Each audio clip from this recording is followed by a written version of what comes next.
You ask Tiger to calculate. This deals with linear inequalities with one unknown. The final result is x equal or smaller than -69. Let's solve it step by step. Move the negative sign from the denominator to the numerator.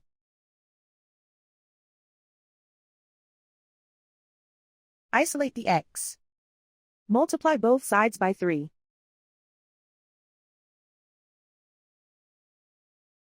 Group like terms.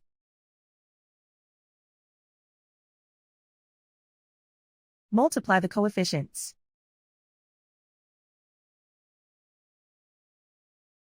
Simplify the arithmetic.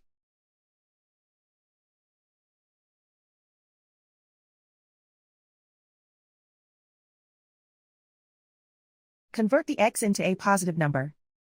Multiply both sides by -1. Whenever you multiply or divide by a negative, reverse the inequality sign.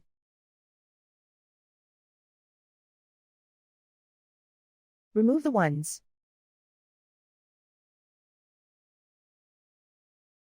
Simplify the arithmetic.